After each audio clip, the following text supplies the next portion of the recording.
بسم اللہ الرحمن الرحیم۔ السلام علیکم۔ آپ دیکھ رہے ہیں سلمان مہدی یوٹیوب چینل، اور آج جس کتاب کے بارے میں تجزیہ پیش کرنے والا ہوں اس کا نام ہے سیرت النبی صلی اللہ علیہ وسلم۔ سیرت النبی صلی اللہ علیہ وسلم علامہ شبلی نعمانی اور علامہ سید سلیمان ندوی کی مورکۃ الآراء تصنیف ہے، اور اردو ادب میں اس کو ایک شاہکار کی حیثیت حاصل ہے۔ اس کی وجہ یہ ہے کہ دونوں مصنفین نے نہایت شبانہ روز محنت اور ارکریز تحقیق کے بعد یہ کتاب لکھی ہے، اور میں نے پہلی جلد مکمل کی ہے ابھی، تو پہلی جلد کا تبصرہ ہی پیش کروں گا۔ پہلی جلد جو ہے وہ 375 صفحات پر مشتمل ہے۔ اس میں قدیم عرب کی تاریخ، حضور اکرم صلی اللہ علیہ وسلم کی پیدائش اور ہجرت اور غزوات، اور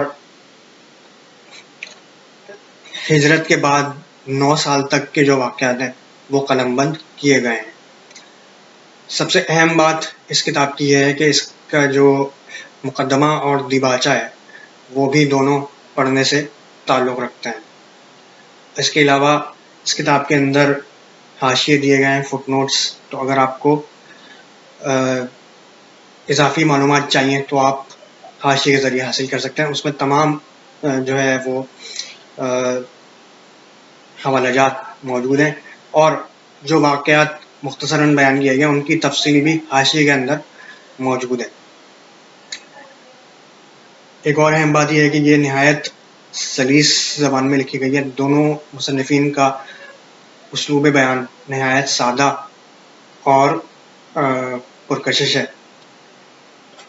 کوئی تصنع، کوئی مرصع عبارت نہیں ہے۔ ہاں یہ ہے کہ قرآن شریف کی آیات اور احادیث اور فارسی اور عربی کے اشعار جو ہیں وہ جا بجا اس کتاب میں آپ کو ملیں گے، تو میں سمجھتا ہوں کہ آپ کو پڑھنی چاہیے یہ کتاب، اور آپ بھرپور انجوائے کریں گے۔ اور جو خاص طور پہ تاریخ اسلام اور فن سیرت کے جو طالب علم ہیں ان کے لیے یہ کتاب جو ہے وہ ایک مستند دستاویز کا درجہ رکھتی ہے۔ اور میں تو یہی کہوں گا کہ اس کتاب کو جو ہے لازمی مضمون کے طور پہ پرائمری اور یونیورسٹی کی سطح تک کی جو تعلیم ہے اس میں شامل نصاب ہونا چاہیے۔ بہت ہی عمدہ کتاب ہے، آپ بھی پڑھیں گے تو آپ بھی میری بات سے اتفاق کریں گے کہ کیوں جو ہے اس کتاب کو ایک اردو ادب کا شاہکار کہا جاتا ہے۔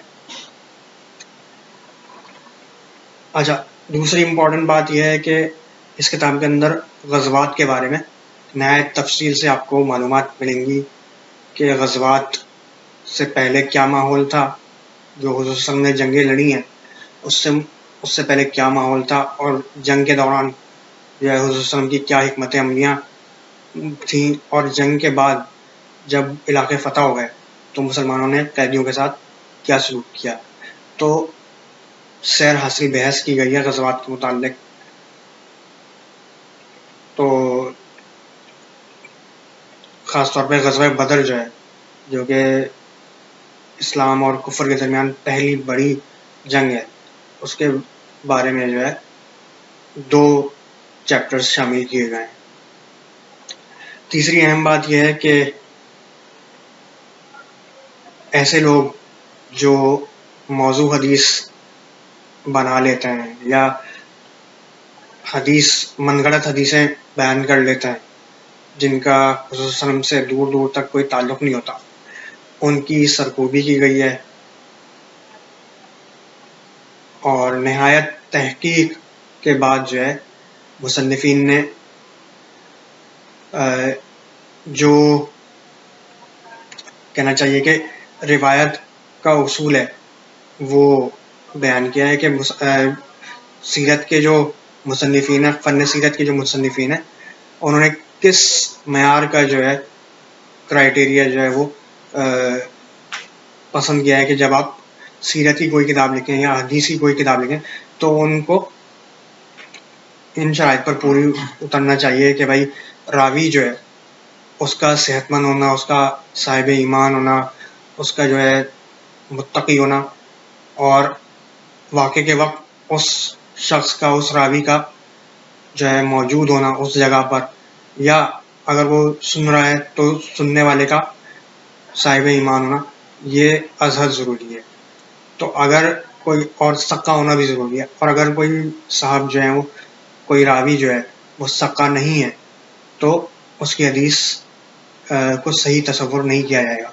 اور ایسی تمام احادیث جو من گھڑت ہیں، جو غلط طور پہ حضور اکرم صلی اللہ علیہ وسلم سے منسوب کی گئی ہیں، ان کی بھی بیف کنی کی گئی ہے کہ کچھ احادیث جو ہیں وہ بنا لی گئی ہیں اور شامل دفتر کی کر دی گئی ہیں. یہ زیادہ تر کو سیرت کی کتابوں میں ملے گا. جو احادیث کی کتابیں ہیں وہ اس غلطی سے، اس جو موضوع حدیث کے جو باب ہیں اس سے مبرہ ہیں. تو سیرت کی کتابوں میں یہ چیزیں آپ کو ملیں گی. تو اس میں یہ کوشش کی گئی ہے کہ جو ہے موضوع حدیث کی جو بنا لیتے ہیں لوگ، ان کی حوصلہ شکنی کی جائے. دوسری ہے ایک اور بات جو مجھے پسند آئی، جو وہ یہ ہے کہ یورپین مصنفین کی جو تصانیف ہیں ان سے بھی علامہ سید سلیمان ندوی اور شبلی نعمانی صاحب نے استفادہ کیا. خاص طور پہ سید سلیمان ندوی کا کردار اس میں نہایت اہمیت کا حامل ہے، کیونکہ شبلی نعمانی صاحب کا تو وفات ہو گئی تھی 1914 میں، تو یہ کتاب نامکمل رہ گئی تھی. اس کام کو مکمل کرنے کا بیڑا جو ہے سید سلیمان ندوی صاحب نے اٹھایا، اور نہایت جان فشانی سے اس کتاب پر کام کیا. اور 7 جلدیں اس وقت جو ہیں میرے پاس موجود ہیں. یہ پہلی جلد ہے جیسے میں نے بتایا آپ کو. تو یورپین مصنفین جو ہیں وہ ہمیشہ سے اسلام کی طرف سے ایک طرح سے حسد کرتے ہیں، خصوصاً کی ذات سے حسد کرتے ہیں اور بغض رکھتے ہیں. تو ان کی بھی، ان مصنفین کو بھی اپنے استدلال سے، اپنے دلیلوں سے علامہ سید سلیمان ندوی نے ان کا سدباب کیا ہے، اور یہ بتایا ہے کہ جو خیالات ہیں یورپین مصنفین کے وہ جو ہے غلط ہیں، اور برخلاف اس کے کہ جو کہتے ہیں یورپین مصنفین کے اسلام جو ہے زور زبردستی سے پھیلا ہے. انہوں نے اس بات کو اسٹیبلش کیا ہے کہ جو ہے اسلام امن و سلامتی کا مذہب ہے، اور تلوار کے بجائے تبلیغ سے پھیلا ہے. تو یہ والا سیکشن جو ہے، جو یورپین مصنفین والا سیکشن ہے، یہ بھی پڑھنے سے تعلق رکھتا ہے. اس سے آپ کو پتہ چلے گا کہ غیر مسلم مصنفین جو ہیں وہ کس قدر تنگ نظر اور جو ہے نا حسد کرنے والے ہیں، اور کبھی بھی جو ہے حضور کی ذات اقدس کو لے کے انہوں نے صحیح تحقیق پیش نہیں کی. تو یہ سہرا بھی ان مصنفین کے سر جاتا ہے، سید سلیمان ندوی صاحب اور شبلی نعمانی صاحب کے ساتھ، کہ انہوں نے صحیح تحقیق کر کے یورپین پروپیگنڈا جو ہے اس کا جواب اس کتاب میں دیا ہے. اس کے علاوہ جیسا میں نے بتایا کہ غزوات کا ذکر اس میں نہایت تفصیل کے ساتھ بیان کیا گیا ہے. اور ایک اور بات میں بتا دوں کہ اس کتاب کے 3 ماخذ ہیں. ایک تو احادیث کی کتابیں جو صحافتہ ہم کہتے ہیں جنہیں، پہلا جو ہے وہ قرآن شریف ہے، اس کے بعد حدیث کا درجہ ہے، اور تیسرا جو ماخذ ہے وہ مغازی ہے. مغازی ان تصانیف کو کہتے ہیں جن کے اندر جنگ کے احوال موجود ہوں.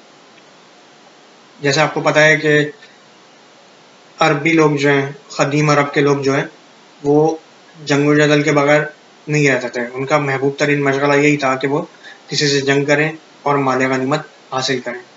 تو جو قبیلہ جنگ میں فتح یاب ہوتا تھا، اس کے شعراء جو تھے وہ اپنے قبیلے کے تعریف میں اشعار لکھتے تھے، اشعار کہتے تھے، تو وہ ریکارڈ ہوئے ہیں. مطلب یہ کہ ان کو وہ دستاویز ہاتھ آئی ہیں ان مصنفین کے، اور انہوں نے بہت اچھی طریقے سے استفادہ کیا ہے.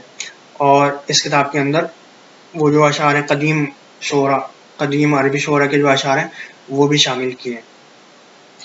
اوور آل میں تو کہوں گا کہ یہ پوری کتاب ہی، اس کی ساتوں جلدیں جو ہیں وہ پڑھنے سے تعلق رکھتی ہیں. پہلی جلد ہی اتنی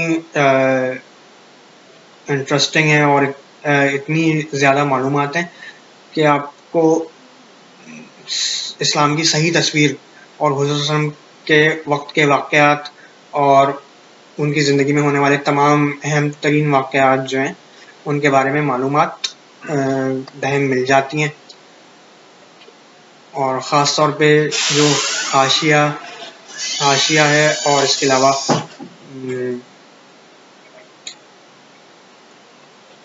علاوہ جو ہے وہ دیباچہ اور مقدمہ ہے، وہ ضرور آپ پڑھیں. امید ہے کہ آپ کو آج کا تجزیہ پسند آیا ہوگا.